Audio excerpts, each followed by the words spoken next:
hi everyone, I'm Sheri Jones and welcome to our very first episode of Hope in Action. I am absolutely thrilled to be in this space talking with you. This is a dream of Paul Schmidt and mine here at UnoDeuce. We are so excited about what we are going to be engaging in on a monthly basis for you. We're talking about hope in our community, hope provided from many nonprofits that are located right here in the hub in Lansing. So many great things happening and really talking about hope in today's age and the things that are going on in our world. We want you to join in on our conversation as we highlight many of the nonprofits that are here in the hub as well as out in the community doing great work. We're doing this program really on a month-to-month basis, and because it's June, we're focusing on Pride Month. So we'd like to say thank you to our visionary sponsor, LaughQ, who is going to be part of our conversation every month here. The three programs that we're going to be highlighting here on Hope in Action are Helping Women, period, also the Salus Center, and of course, Lansing Pride. So many incredible things, not only happening here in Lansing, but around the greater Lansing community. So we're going to begin with the Salus Center. Well, thank you so much for being here. This is a big month for the Salus Center. Absolutely. There's so much going on across the area, across Lansing, beyond Lansing. There's so many places to show up and be for the Salus Center. We've got a lot ahead of us. You know, the space that you have created at the Salus Center is really all about inclusive community. Tell us what, if someone were coming for the first time to your establishment, how are you creating such a beautiful environment there? Oh, that's so kind of you to say, and that is very important to us. So if we even start with the name of Salus Center, that word Salus has a Latin root, which means togetherness, wholeness, kind of making sure that our full being is represented. And our founder, Piwa Langani, really tried to make that the cornerstone of what we're doing. And I think when you start with that as a basis, everything beyond that is so natural. It's so easy to go from there to thinking about how we ensure that people come into our space and feel welcome and feel like family right away and feel comfortable. Piwa is a Black, trans, and Christian man, and he needed a place to go where he could be all three of those at once. He felt like he could be Black and trans in some spaces, Black and Christian. Kind of hard to be Christian and trans, but he started the Salus Center so that he could have that space where he could be his full self. So we really took that idea and ran with it over the last several years, and it's resulted in 11 support groups that we run all throughout the month. We'll be at all of the Pride festivals this year. All around the Mid-Michigan area. Yeah, a lot of ways for us to connect with people. It's quite beautiful. Well, you know, people, when they're entering this new community, they sometimes feel the fear of rejection, right? But you know how to handle that. You need to help them go over the hurdles of that. Oh my goodness, absolutely. I remember when I was a teenager and trying to figure myself out and eventually coming out, I chose to not participate in a lot of things because of that fear. Right. And it was a lesson that I had to learn, because when I realized that connecting with other people was the way to feel better about being in the world and safer by connecting with other people. I found that the grass actually was greener on the other side. It was a wonderful place to be where I could be my full self. And now, looking back on my past and thinking about who I am today, so many times me just going out in the world looking like I look, being the person that I am and trying to be my full self, it really creates a lot of space for other people to do that too. And I think that is just a manifestation of what Salus Center means to the Lansing community. Right, being your authentic self. Absolutely. And Lansing is a very inclusive community. I mean, raising the pride flag coming up in June and letting people know that you are welcome here. Absolutely. There are so many people in the Lansing area. And I think if we were to try to section ourselves off by one identity or the other, we would totally miss out on the thing that makes this place so special. When we come together and we have these fun, interesting ideas, we kind of pick ourselves up and figure out a new thing to do with each other. I see it happen all the time. Right.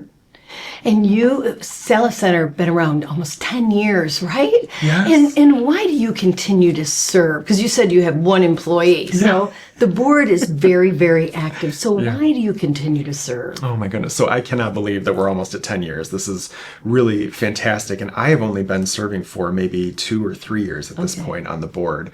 And you're right, we have one employee. We're a very small nonprofit, and I really think that we hit outside of our league in many, many ways. And with that, shout out to Frank, who is our one employee. He really does more than I think than humanly possible, truly. He's a fantastic person. We have about 10, 11 board members who are fully volunteer and help pick up pieces where they can. And that is, I think, what drew me to serving on the board of the Salus Center. It was a chance for me to actually get involved, to make some friends too, get along the way, but actually contribute to things that make lives better for the people around me and my community as a queer person. Yes.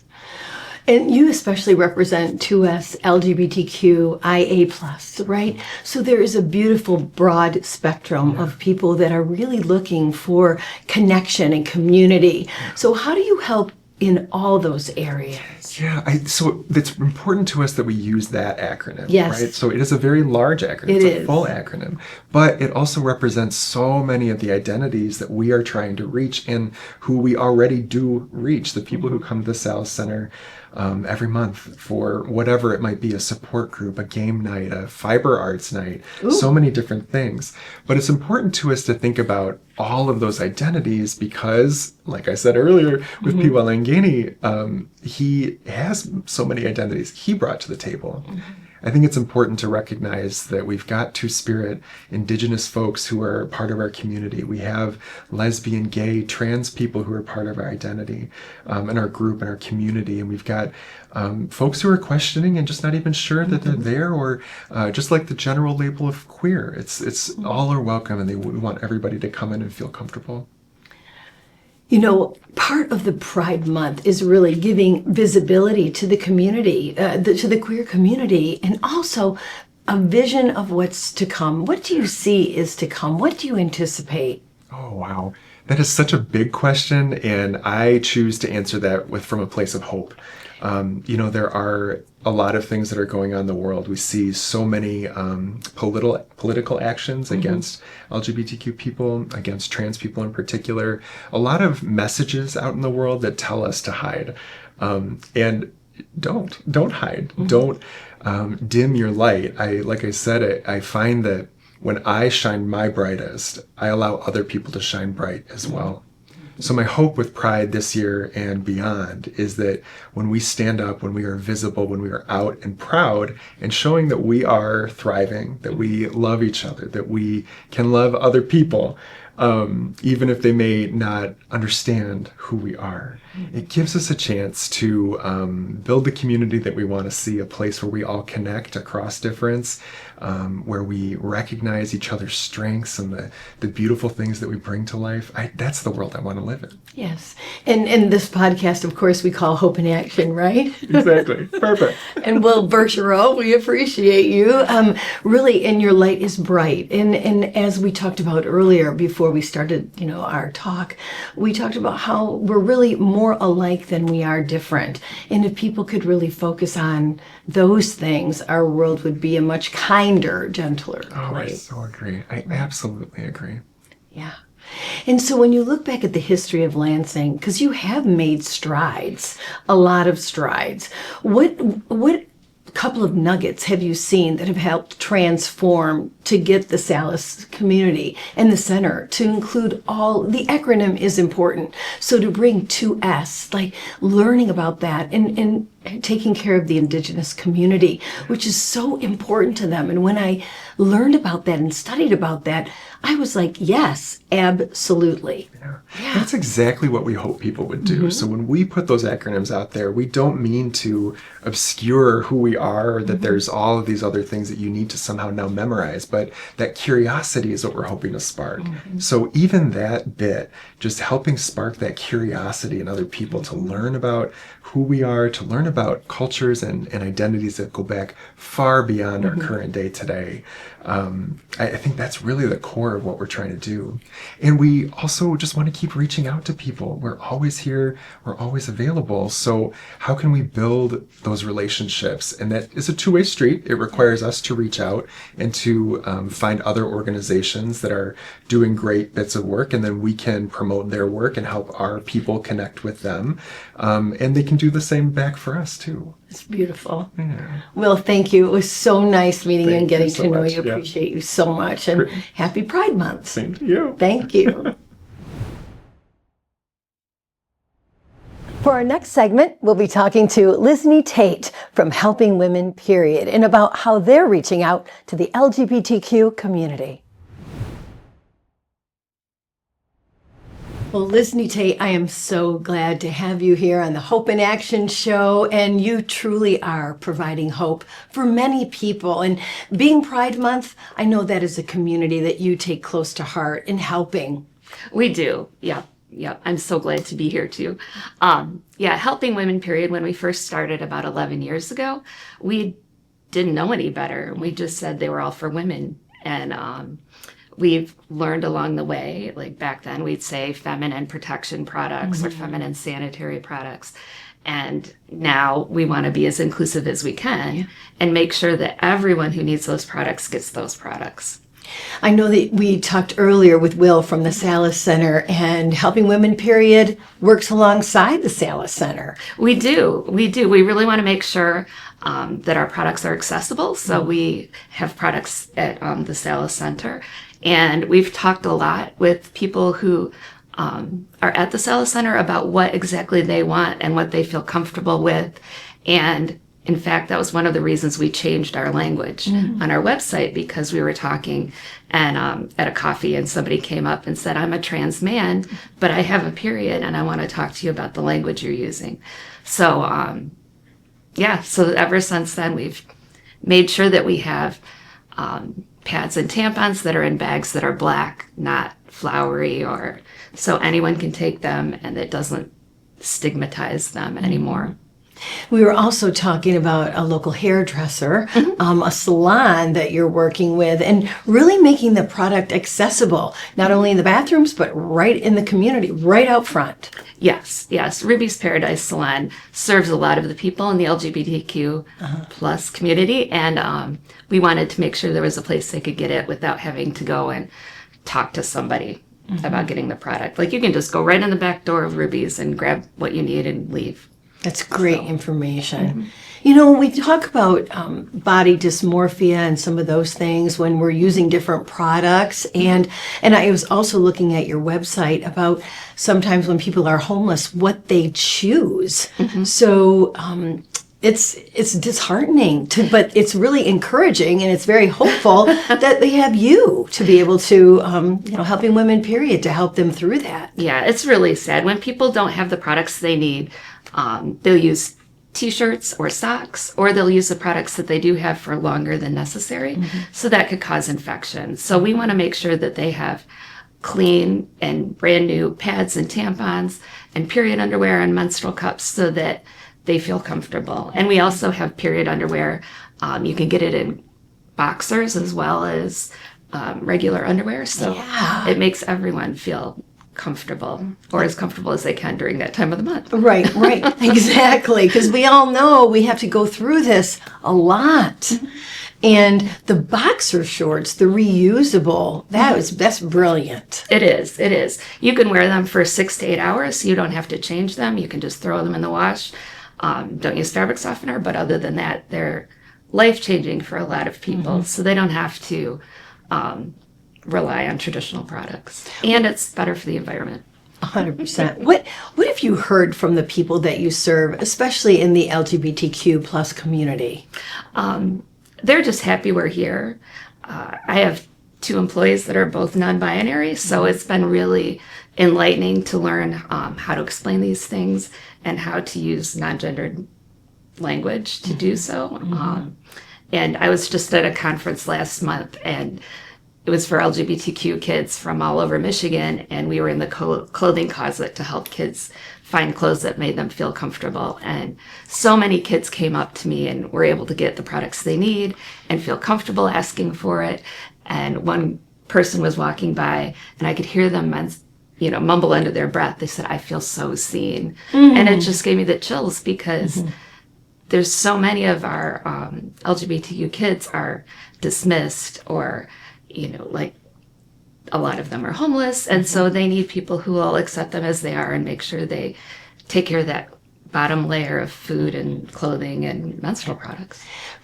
Child and Family Charities, of course, has Gateway Community Services. When you speak of the runaway community, the people that are maybe going through understanding their identity, where they are in the world, and they have Gateway to go to, and to know that Helping Women, period, is there to support them as well. And again, you have a lot of collaborators. We do, yes. We work with 400 nonprofits across the state. The one thing I'm really excited about with Child and Family is their new respite center kind of. Yes, their drop-in center. Yeah, drop-in center. Thank you. And we're able to give them product too, so we can protect all of our kids. Yeah, especially our young people, I think, and also anybody that is struggling financially, because this is it's a challenge. It is. It's expensive. It is, and it's getting more expensive. There are 3 manufacturing facilities in North America that make disposable products, and one is in Canada and one is in Mexico. So everything, all tampons are made overseas, China, Israel, and so getting the product from them right now is hard, and there's tariffs, so the price keeps going up. When I first started, it cost us $40 for 500 tampons. Now it costs us $80. So that's 11 years. I think that's a huge increase.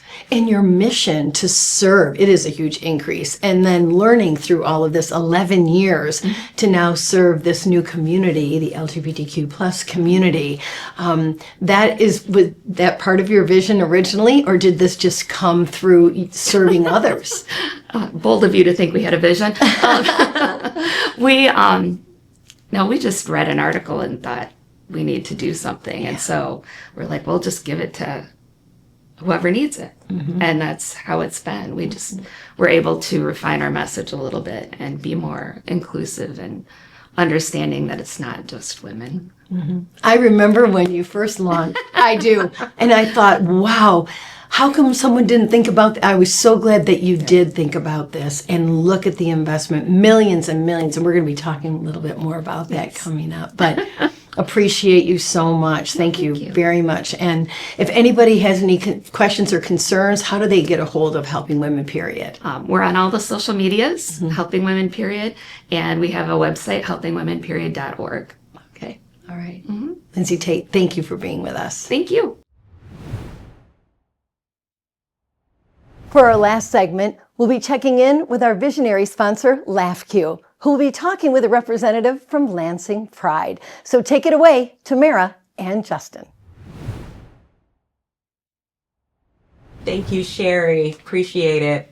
We are here with Ben Dowd, the co-founder and board president of the Lansing Pride. Thank you. Thank you for being here. Yes, thank you for having me. Excited. I'm excited too. I'm excited to dig right into your role and just what's your inspiration. So we're going to get started if you don't mind. Absolutely. All right. So again, Lansing Pride, the organization and the festival has been going strong since 2022, but could be backdated all the way until 1990. Yes. Tell us a little bit about your role as the founder or the co-founder of Lansing Pride, and how has it evolved over the years? Absolutely. So previous to Lansing Pride as it is now, coming to fruition, and that started in 2021 when we founded our new organization out of a need in the community to reinvigorate what Pride is in Lansing.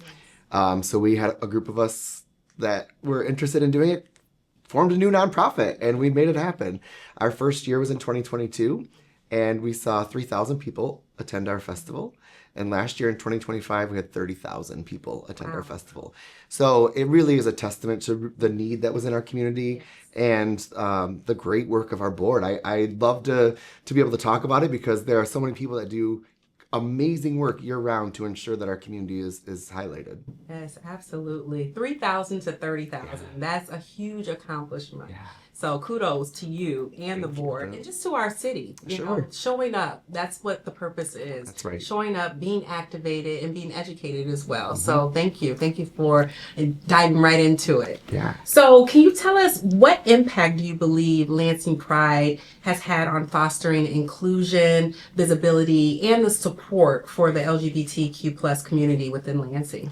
Yeah, so it's our mission to really be a catalyst throughout the city. You know, we identified when we formed that there were several groups in the community that were kind of working in silos, right? And so as we formed a space for a larger collaboration, we knew that needed to happen throughout the year as well. So we've been very diligent in working with our partners across the city to ensure that we are elevating voices where necessary, as well as being a resource. And when folks are reaching out and they're needing something, we're trying to make that happen across all sectors of the LGBTQ community. There are so many resources within our community, and oftentimes folks don't know exactly where to go to get them. And so we are always find ourselves responsible to ensure that if there's a question, we can help guide people to the right place. I think another piece that's important to us is the advocacy within our community. We are so fortunate that we have a supporting mayor and city council. We actually will be raising the pride flag June 1st, as we have for the past few years. You know, we've partnered with the city council and the mayor on that. And it's important. I think it's for folks to see that we are here to ensure representation within our community. We want people to view Lansing as a place, as a gay person, queer person, that they want to move to our city because it is so inclusive. And that is so important. That's part of our mission. Absolutely. Just by finding your home, finding that family. Absolutely, yes. I love it. I love it. Thank you. Thank you for that. Of course. Yeah. So what opportunities do you see for continued collaboration between Lansing Pride and local leadership to continue strengthening representation across Lansing? So I think it's conversations, right? I always tease the mayor because he says yes to me most of the times whenever I come up with some crazy idea. But it's important. And we were just, several of our board members attending a nationwide conference and got to meet the mayor of Milwaukee. And who knows Mayor Shore? And he said, oh my gosh, you've got a supporter in that guy right there. And so I think, you know, when you start from the top down and somebody that will listen and hear what needs to happen, it's very important. I really rely also on our partnerships through like LaughQ, people that see the community or the importance within the community. Our business community is so instrumental to the makeup of our overall city, right? It's no mistake that we hold our festival in Old Town, which is, you know, known to be a very welcoming and inclusive community. And you'll notice within our festival, we don't fence it off because we want people to visit those businesses. We can track the economic impact into the millions of dollars that happens within Lansing just in that one-day festival. It is so impactful. And so when we think of the collaboration, not just in the city itself proper, but also the region around us, it's fantastic. People are coming and staying in our hotels, they're eating at our restaurants, and they're showing up as themselves, especially that day of Pride. We've all been to Pride celebrations, and we know we all don out our rainbows in our attire that we feel most comfortable in, and that is true representation across our community. So if we didn't have the folks supporting us and the work that's happening, we wouldn't have that welcoming environment that we have been able to continue to have. Absolutely. That's good. That's great. And so LaughQ has been a big supportive organization of the Pride community. How can more local businesses and organizations better support the LGBTQ plus community? Yeah, you know, oftentimes, you know, it's been fantastic, and thank you for the financial support. That's always welcome. I think in our year after year, we've seen that shift and change depending on different influences of where money flows. And so monetary is always important. We try to ensure that our festival is inclusive and that we don't charge admission at all. So we want people to show up with their families or with the people they consider family and not have a financial burden to that experience. And so that's one piece of it, and keeping the festival inclusive is important. But outside of monetary, being a supportive business, right? showing why the queer community should support your business. I often tell businesses that I don't want to say all, but in many communities, the queer community is the most responsive with their dollar. You know how people will easily cancel somebody? The queer community will easily promote and spend their dollars when they know that businesses are supportive of them. And it's more than just putting a rainbow sticker in your window.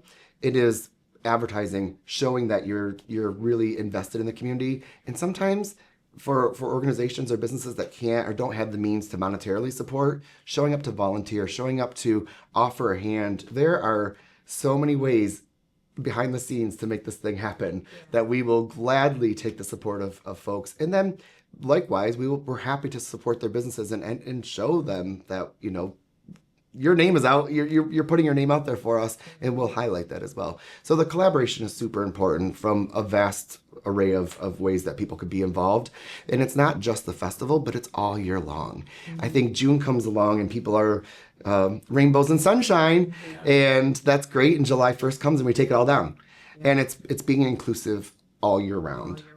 Absolutely. Thank you so much. Thank you for this time, just Absolutely. sharing. And you just tell us, when can we have fun at the Lansing Yeah, Pride? What's so the date? June 27th in Old Town from 1 to 9. Yes. We are officially using the new Fish Ladder stage as one of our stages this year. So we're excited to have some different spaces included in the area. We've got some great entertainment, a family area. We have over 300 vendors this year, which just seems crazy to me.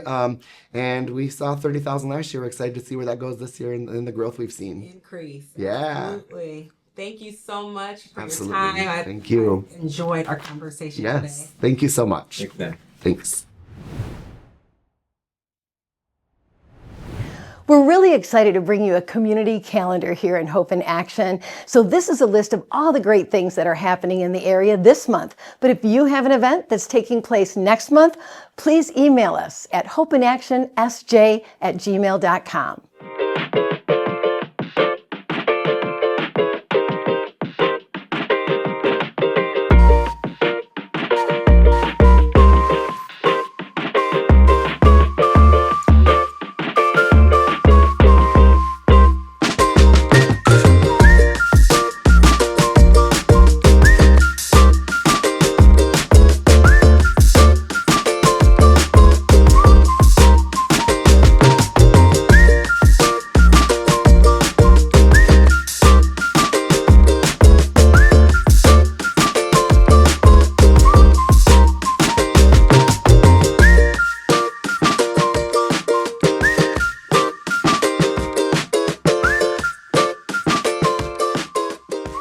Well, that wraps up our very first edition of Hope in Action. Thank you so much for joining us. I'd like to also thank our visionary sponsor, LaughQ. We appreciate their support today and on this journey ahead. We'd also like you to follow us on Facebook and Instagram, and please subscribe to our YouTube channel. We have a lot of sponsorships available, so if you like what you saw here, please inquire about that. And we'd also invite you to join us for our companion podcast with Lizney Tate.